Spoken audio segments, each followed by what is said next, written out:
complexo, o livro é profundo, é um debate polêmico, é um debate complicado, mas eu vou dar as dicas de leitura, o caminho de leitura, para que a mente destrave. O primeiro passo para a mente destravar, em relação a essa obra, é que vocês vão ter a necessidade de abrir mão dos conceitos que vocês carregam a respeito de determinados termos. Tudo que vocês ouviram a respeito de nacionalismo hoje, até hoje, vocês precisam esquecer. Então, tem que abrir esse livro e ler e falar, tá bom, se eu tenho gatilho em relação à palavra nacionalismo, eu vou substituir, eu vou colocar abacaxi, eu não sei o que eu faço, eu não sei qual é o exercício mental que vocês vão fazer. Mas, assim, eu não posso... Se nacionalismo me lembra holocausto, e eu tenho um problema com essa palavra, então eu vou substituir. Onde está escrito nacionalismo, eu vou fazer de conta que está escrito pneu. Eu vou colocar uma outra palavra, para não gerar o gatilho. Porque o que ele está falando de nacionalismo não é isso que vocês estão achando. Ele simplesmente coloca esse problema na ponta inversa do conceito de nacionalismo. Vamos começar a entrar no detalhe aqui. A palavra nacionalismo, ela é cognata.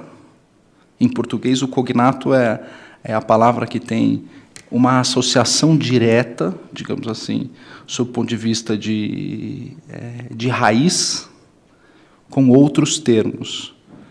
Então, ele tem uma identidade semântica. Uma palavra se relaciona a outra por identidade semântica, porque a raiz dessa palavra, o núcleo central dessa palavra, carrega esse valor semântico. Nacionalismo é cognato de nascimento, que é cognato de nação, obviamente, que é cognato de natureza. São palavras cognatas. São palavras de mesma origem semântica. Então, quando a gente fala de nacionalismo, a gente pode pensar em nascimento, a gente pode pensar em natureza, mas não é para pensar Estado. Uma coisa é Estado, outra coisa é nação. O conceito de nação são coisas diferentes. E tudo que decorre da sua associação a reconhecer nas virtudes do nacionalismo um conteúdo, um objeto de estudo, não pode ser relacionado necessariamente a estatismo. São coisas diferentes, são coisas opostas. Em hebraico, as palavras são completamente opostas. Em hebraico é mais difícil, né? Eles usam o termo goi para designar o conceito de nação, ao mesmo tempo o conceito de povo, que também não é o Eretz, né? O Eretz é a terra, o território. Inclusive, tem até um jornal em Jerusalém, um jornal do centro-esquerda, diga-se de passagem, no Haaretz, que quer dizer o jornal da terra, que também não se confunde com o termo Medinat Israel, o Estado de Israel. O Estado é a estrutura burocrática montada em cima de outros elementos. Então, a gente não pode confundir uma coisa com outra. Então, o primeiro passo para poder compreender do que se trata a obra Virtude do Nacionalismo é saber do que se trata a palavra nacionalismo, a que se refere, a que fenômeno da vida, do mundo, da natureza, do que quer que seja, a que se refere esse termo. E já logo na primeira página ele fala, não, ele não fala isso, mas é como se fosse isso, assim, não tenhais medo, fala em nacionalismo mesmo. É para falar nacionalismo. E não é patriotismo pela seguinte razão, e ele dá a definição de patriotismo. Aqui eu vou abrir uma nota de rodapé, aqui, que não tem na obra, estou trazendo aqui, verbalmente, essa nota de rodapé. O Gustavo Corsão trouxe a obra dele aqui, escreveu em 1957, Patriotismo e Nacionalismo, para tentar fazer uma diferenciação entre um termo e outro. É óbvio que o Corsão, para mim, um dos maiores gênios da literatura brasileira do século XX, Gustavo Corsão, ele está, enfim, no ápice do uso perfeito da língua portuguesa, né? Algumas pessoas até se referem ao Corsão como o novo Machado de Assis, ou o Machado de Assis do século XX. O Corsão era um gênio. Aqui ele errou. Aqui, nesse livro, Patriotismo e Nacionalismo, ele errou. E eu sempre fui fã desse livro e só passei a compreender o erro do Gustavo Corsão quando fiz a tradução do Razone, onde ele vai tratar o patriotismo, que, inclusive, é cognato da palavra pai. Patriotismo e pai têm a mesma origem. O que o Gustavo Corsão trata como patriotismo é exatamente o que o Razone trata como nacionalismo. E o que o Gustavo Corsão trata como nacionalismo é o que a gente chamaria hoje de estatismo. Então, há uma confusão entre o conceito de nação e Estado, e é isso que embota a mente das pessoas. Isso aqui que eu estou falando para vocês não está no Virtude do Nacionalismo. Está aqui, estou falando para vocês agora. Essa é a chave de leitura. Separem o conceito de Estado, que é a estrutura burocrática de administração de vários elementos, em relação ao conceito de nação ou nacionalismo, que é oposto, segundo o conceito de Razone, ao conceito de imperialismo.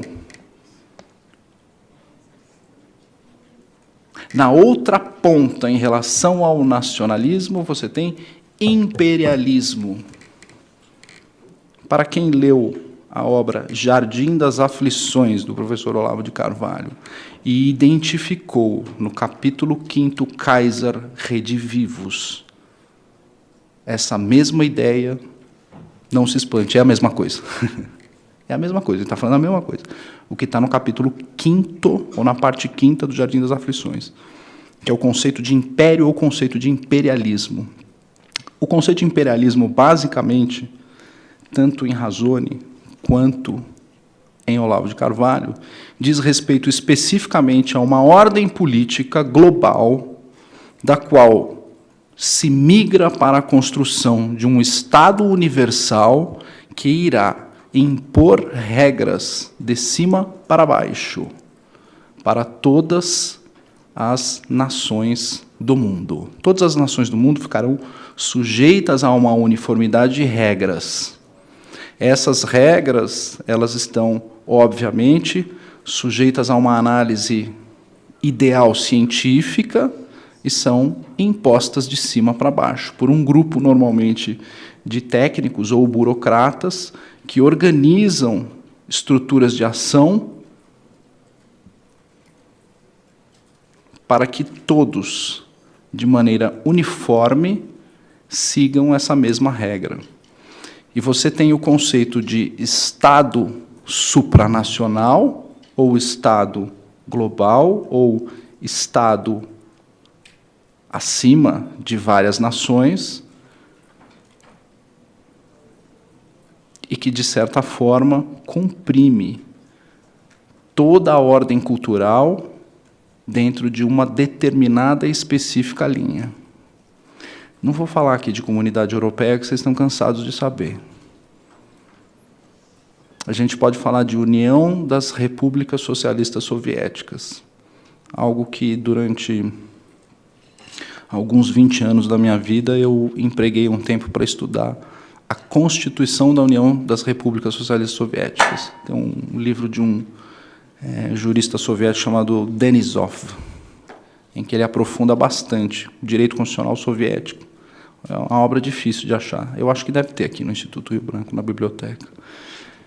A obra do Denisov.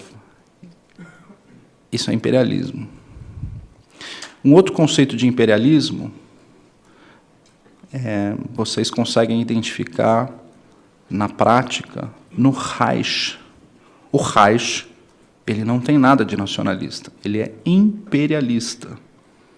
Um dos pais do imperialismo se chama Napoleão Bonaparte. Vou dar alguns detalhes aqui de Napoleão Bonaparte. Napoleão Bonaparte, do qual ele também não cita pouco Napoleão Bonaparte. Se vocês forem até a Dôme des Invalides, que fica em Paris, onde está enterrado Napoleão Bonaparte, que é uma obra de arte de muito mau gosto, na minha opinião, mas, enfim, Napoleão ele está enterrado, e em torno do esquife de Napoleão Bonaparte há 10 painéis que representam a vida de Napoleão Bonaparte. Um dos painéis, que são os 10 pilares do bonapartismo, né? Um dos painéis, tem vários painéis interessantes, curiosos, todos eles, o Napoleão Bonaparte, são relevos na parede, né? Não é uma escultura, é um relevo na parede. O Napoleão ele é desenhado na forma de César, né? Ele está com coroa César, tá como se fosse um imperador romano, e etc.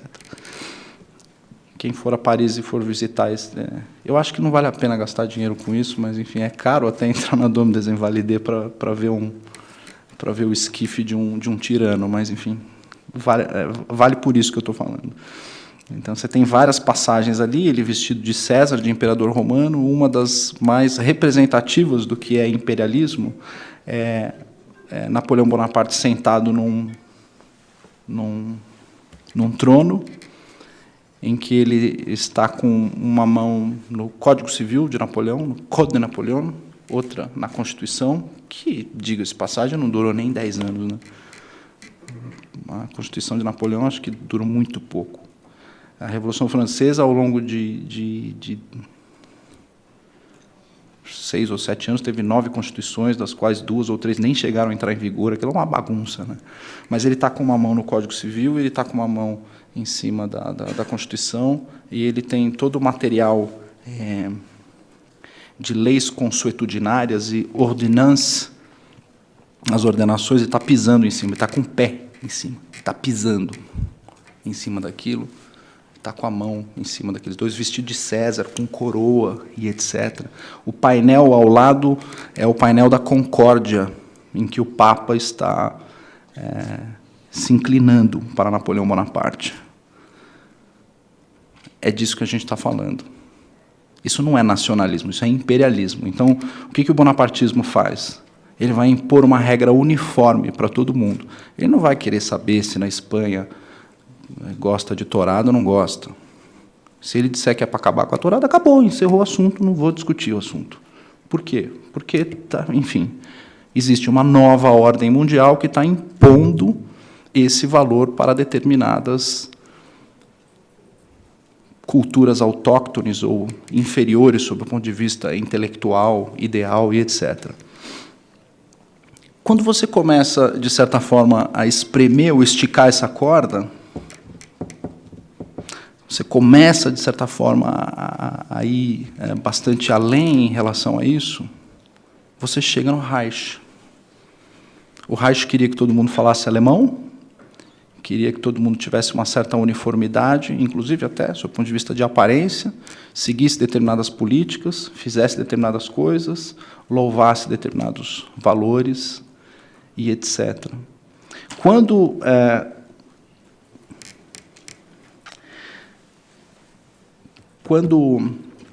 Razone fala de nacionalismo, ele apresenta o nacionalismo numa esfera oposta a isso. Porque o que é o nacionalismo? O nacionalismo ele está ligado exatamente ao conceito de autodeterminação dos povos. Eu determino, a minha nação determina para que lado nós devemos ir, como nós devemos ir. Portanto, o Razone ele defende uma tese bastante profunda de que o caminho para a liberdade, ele não toma a liberdade como uma premissa, ele não toma a liberdade como causa das coisas. A liberdade é necessária consequência do conjunto de uma certa forma de organização política e de uma certa forma de ordem político-jurídica. E respeitando essa ordem político-jurídica, em que você busca a não agressão entre os povos e busca a autodeterminação, o resultado imediato disso é a liberdade. Então, o caminho para a liberdade, no conceito de Oran Razone, passa pela necessidade de se reconhecer a chamada virtude do nacionalismo.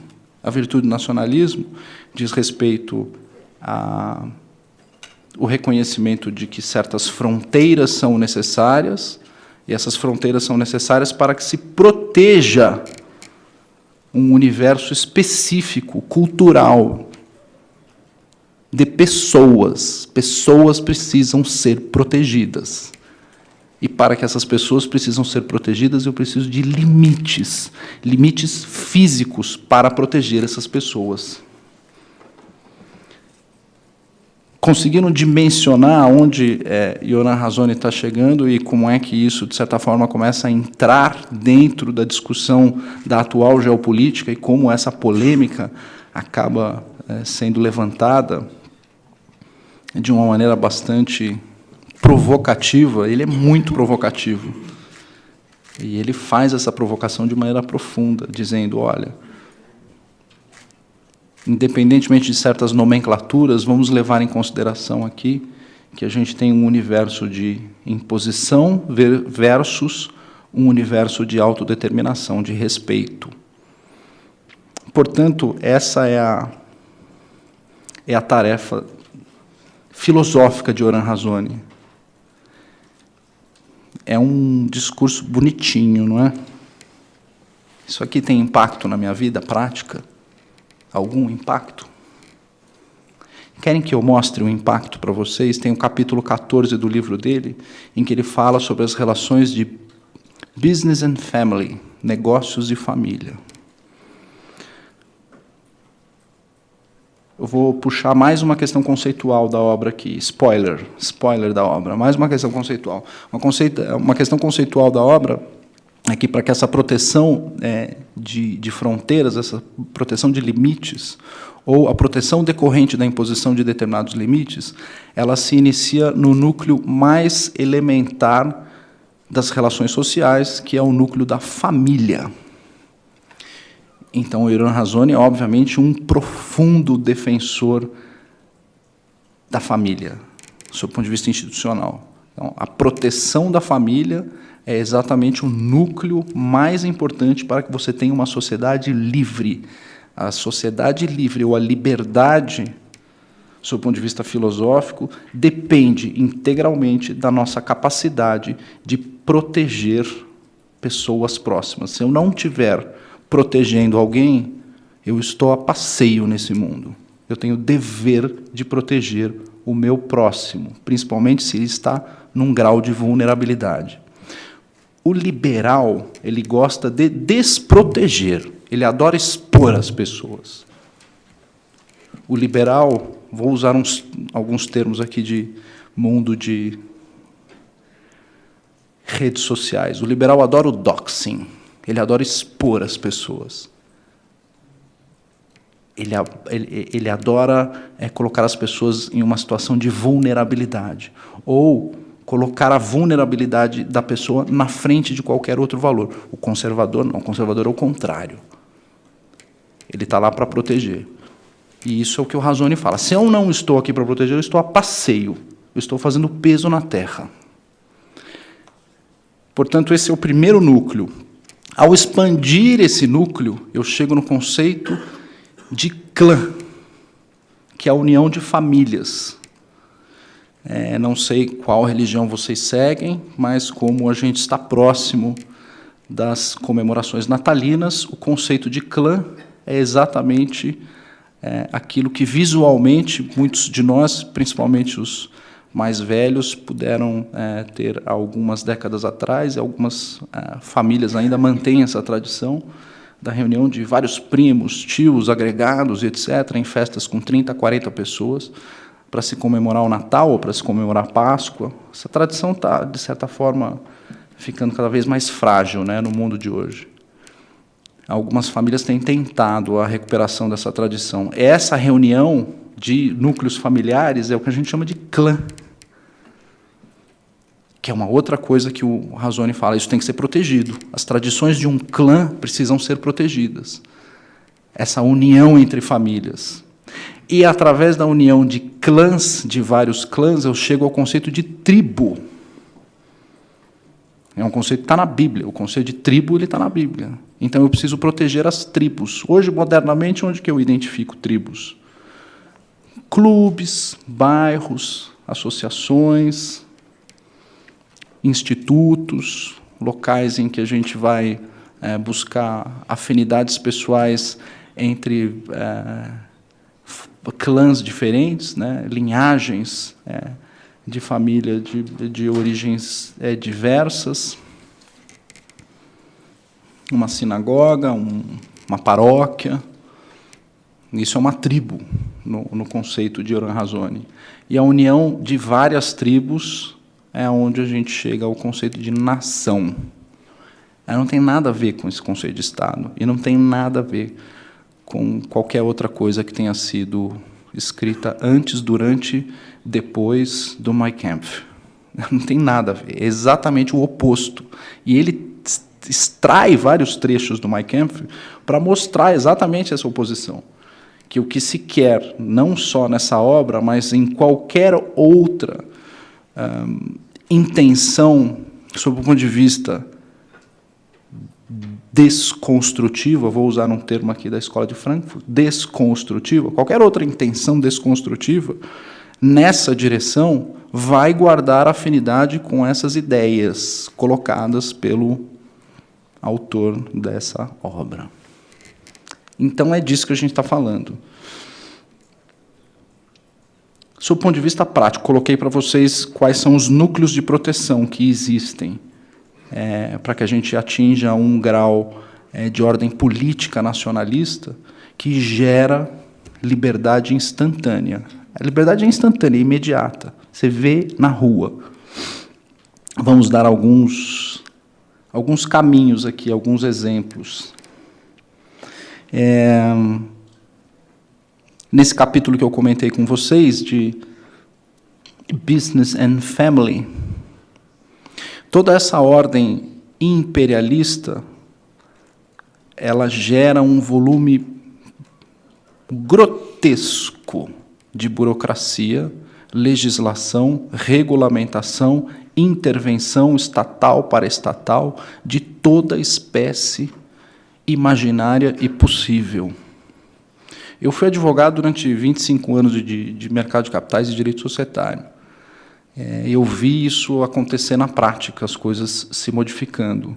Eu advoguei em mercado de capitais nos anos 90, quando trabalhávamos no Machado Meyer, eu e o Barra, e eu observava naquela época no mercado de capitais que existia um negócio chamado fio do bigode.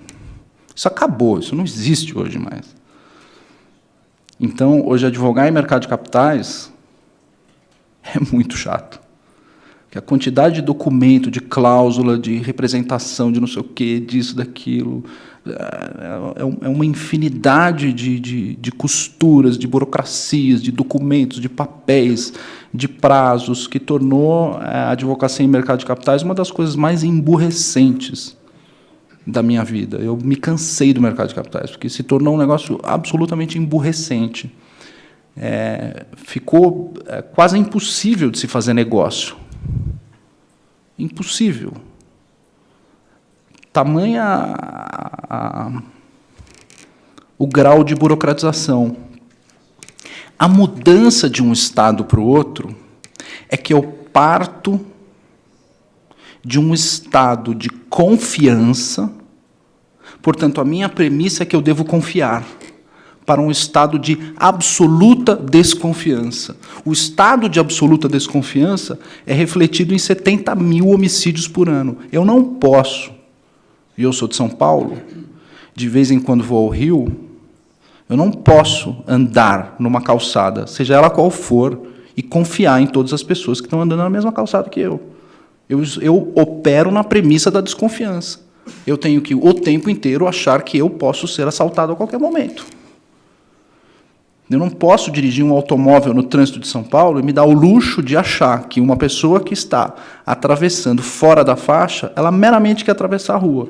Eu tenho que cogitar a hipótese de que ela vai me assaltar. É uma obrigação minha. Senão eu estou sendo imprudente. Esse é o Brasil que eu vivo hoje. É o Brasil da desconfiança. Eu não posso entrar numa negociação de nenhuma espécie, sem entrar na sala de reunião com um acordo de confidencialidade na mesa. Eu não posso iniciar nenhuma tratativa, nem apertar a mão e nem dar bom dia, se não tiver um acordo de confidencialidade assinado antes. Porque, senão, o meu grau de imprudência vai me custar caro em termos de indenização perante meu acionista, perante o que quer que seja. Eu não posso permitir que o meu filho ou que a minha filha chegue depois das 4 ou 5 da manhã. Porque eu vou operar no grau da desconfiança de que, entre meia-noite e 5, algo de errado está acontecendo. Eu não consigo confiar no meu próprio filho hoje em dia.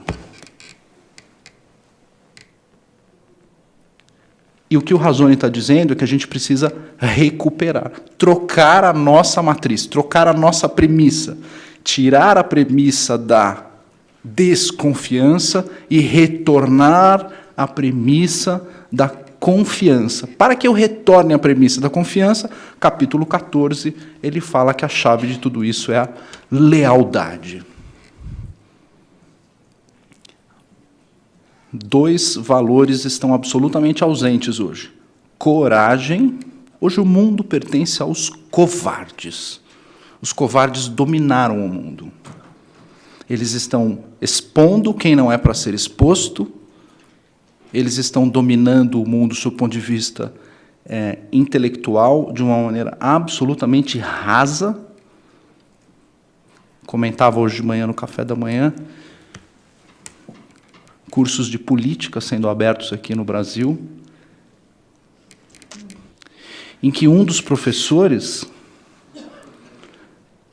em uma discussão, existe uma discussão ali sobre política,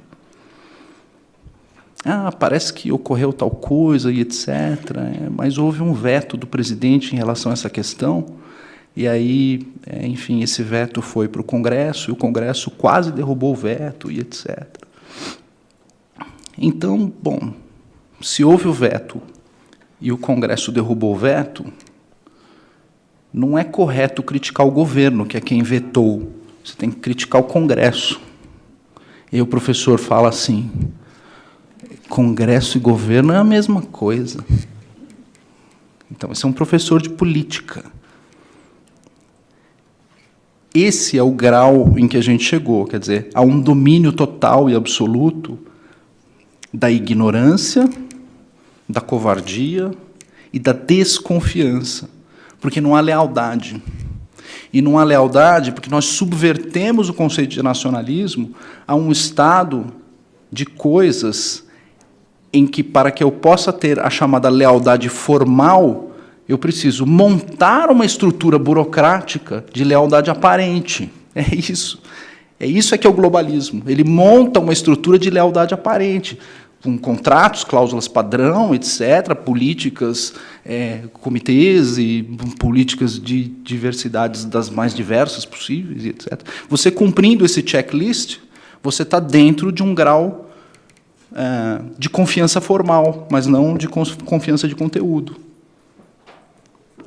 Porque, na base, já está tudo desintegrado.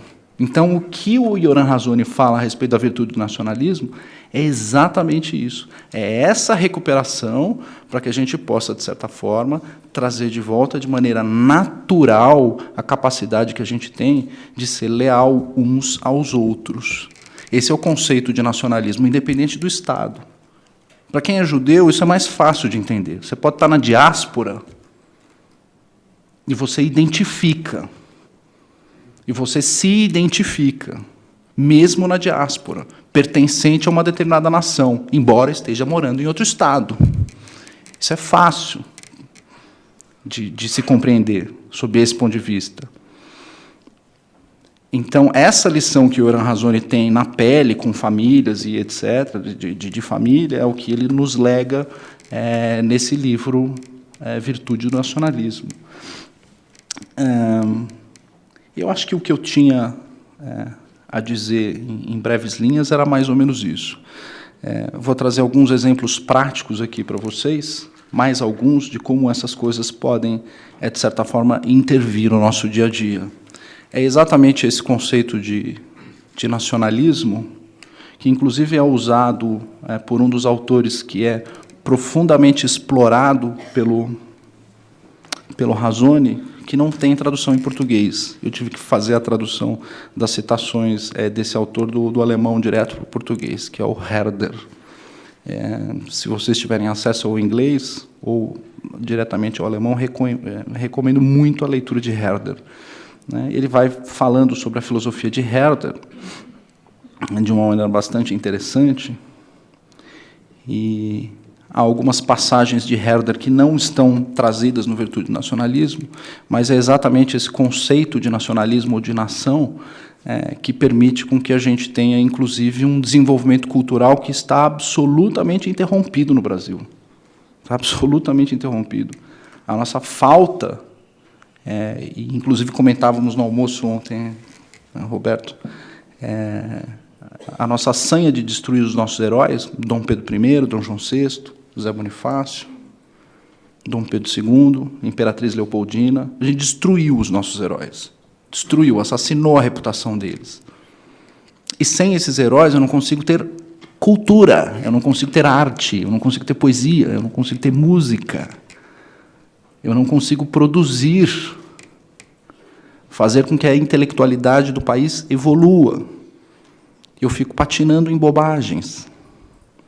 É exatamente esse conceito de nacionalismo antinapoleônico, que, por exemplo, é o conceito de nacionalismo de Beethoven, que dizem ficou absolutamente pé da vida quando soube que o Napoleão Bonaparte estava fazendo aquelas tramas globalistas na época. Beethoven estava escrevendo a terceira sinfonia, chamada Heroica, teria feito uma dedicatória a Napoleão Bonaparte, fica pé da vida, rabisca a dedicatória, e etc. A terceira sinfonia se chama Heroica. É com base nesse tipo de conceito de nacionalismo que eu consigo ter uma heroica, que eu consigo ter uma obra como Fidélio. Aquele é o conceito mais perfeito e acabado de nacionalismo sob o ponto de vista cultural.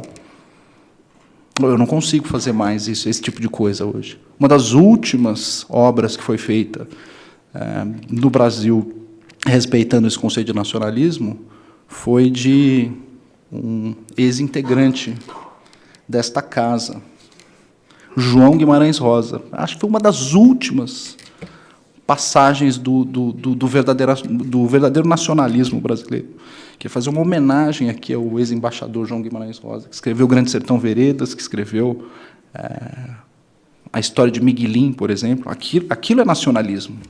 Você vê exatamente o conceito de família, e aí o conceito de clã, a questão dos núcleos, e etc., as discussões, em Miguelim, mais do que no Grande Sertão Veredas, inclusive. E em Sagarana, várias passagens em que o próprio Guimarães Rosa discute esses pontos. É um dos últimos a discutir, a gerar, sob o ponto de vista intelectual e cultural, um resultado positivo de nacionalismo. E eu vou fechar da seguinte forma a palestra, de uma experiência que eu tive em Jerusalém. Eu estava comentando com o professor Razoni como é que se cria filho no Brasil, né? Como é que se cria filho no Brasil? Como é que é esse? Escola, como é que é? Tem as escolas públicas, tem as escolas particulares, e etc. E tal, paraná. Aí o seu filho estuda perto de onde você mora? Pode estudar perto, pode estudar longe, pode, enfim, depende. A gente tem uma liberdade de escolher aonde matricula os filhos, e etc. E como é que faz para se locomover para a escola? Ou os pais têm que levar, ou tem que usar o transporte da própria escola. O transporte da escola, igual é nos Estados Unidos, assim, mais ou menos como é nos Estados Unidos. Então. E transporte público? Não, transporte público não dá. A partir de quantos anos que se pega transporte público no Brasil? Falei, bom, eu peguei meu primeiro ônibus quando tinha 11 anos de idade. Ele abriu o olho assim, 11? Primeira vez que você pegou ônibus sozinho? assim, de ir no ponto, é eu. Eu tenho 45 para 46. Primeira vez que eu peguei ônibus foi com 11 anos de idade. Não tem criança, assim, criança, 7, 8 anos, pegando transporte público no Brasil? Não, não tem. Mas por que não tem? Ixi, um monte de problema aí, vai. Tem um monte de coisa acontecendo. Abuso de menores, esse tipo de coisa, assalto, enfim. E ele ficou horrorizado, mas como assim? Aí eu falei, e aqui, em Israel, como é que é? Ah, aqui, 3, 4 anos, já toca no ônibus e vai embora para a escola. Aprendeu a falar, já pega o ônibus. E eu passei um mês lá em Jerusalém e vi isso. Criança pequenininha, 3, 4 anos. 4, 5 anos, pegando ônibus sozinho para ir para a escola. E um dia eu estava indo de um local para o outro, em Jerusalém, peguei um ônibus. Tinha um menino de uns 6, 7 anos de idade. Ele entrou no ônibus, tadinho do menino, devia estar morrendo de cansaço. O menino entrou no ônibus, sentou numa cadeira e, pum, apagou, desligou, começou a dormir. Tá lá, dormindo. Até roncou o menino, tadinho. E aí tinham vários adultos dentro do ônibus ali. Aí um cara saiu do fundo do ônibus, bateu no ombro do menino. Você desce aonde, filho? Ah, desço no ponto tal. Tá bom, pode dormir, vou ficar aqui. Um aluno, um adulto qualquer, aleatório, viu o menino e ficou protegendo o menino.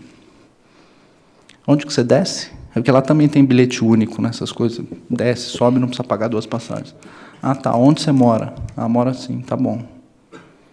O menino, ele acordou o menino e tal, foi com o menino, levou o menino até a casa dele, e aí deve ter voltado e pegado o ônibus e seguido para o caminho dele. Deu para entender o que é o grau de liberdade? E isso o Razone falou, não, aqui é muito comum, os adultos cuidam eles cuidam das crianças aqui. Um protege o filho do outro o tempo inteiro. Mas é porque a gente está num grau de lealdade em relação aos nossos valores, às nossas culturas, em que esse grau de lealdade não é um presente, isso é um dever, isso é uma incumbência que todos nós temos. Então, quando eu entro, por exemplo, no transporte público, eu fico o tempo inteiro observando se tem algum idoso ou alguma criança que eu vou precisar, de certa forma, ajudar a conduzir, alguém que está perdido e etc. Deu para perceber o grau de liberdade que as pessoas têm? E ele fala, eu não me preocupo, meu filho.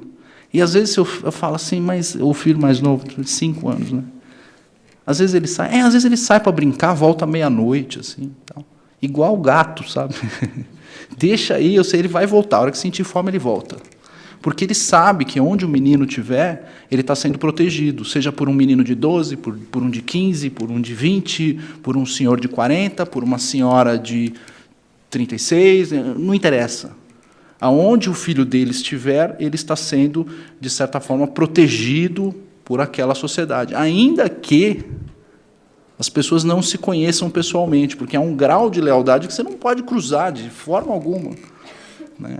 Então, existe essa preocupação pelo outro constante, resultado direto dessa organização de Estado, que é chamada organização nacionalista de Estado. É disso que nós estamos falando. Que tipo de Brasil a gente quer? Esse que a gente sai na rua e eu olho um menino e eu preciso, por uma necessidade imperiosa, desconfiar daquele menino, olhar para ele como se fosse um menor infrator? É obrigação minha olhar para aquele menino e falar assim, esse menino vai me assaltar. Ou olhar para aquele menino e falar, você mora onde, rapaz? Ah, mora ali. Então, vamos, sobe aqui no meu carro que eu vou te levar para casa. Onde, você tem como voltar para casa? Ah, não tenho, estou sem passagem. Então, tá bom, eu estou passando por lá, eu te levo. Que Brasil que a gente quer? Um desse aí? Desse último exemplo? Ou o que a gente vive hoje? Que a gente olha para uma criança e fala, é certeza, esse moleque vai me assaltar. Certeza. Ou que a gente entra numa sala de negociação e eu tenho certeza que o que eu estou dizendo vai ser protegido, diferentemente do que a gente tem hoje. Eu tenho certeza que, se eu não assinar um acordo de confidencialidade, aquilo vai ser exposto. Esse cara vai, de alguma forma, tentar me prejudicar. Ele vai tentar ganhar a negociação por um leverage prejudicial em relação à minha postura, que é vista pelo outro com a desconfiança. O cara entra aqui para negociar comigo e não pede nenhum acordo de confidencialidade, ou é trouxa, ou ele está de sacanagem comigo. Então, peraí, deixa eu sacanear antes, deixa eu antecipar para não sofrer nenhum tipo. E a gente vai. Que tipo de Brasil a gente quer? É exatamente isso que o Yoram Razzoni propõe de reflexão para nós. Eu acho que eu falei demais, então a gente precisa. Eu preciso começar a ouvir, né, as provocações, saber o que é que vocês acham.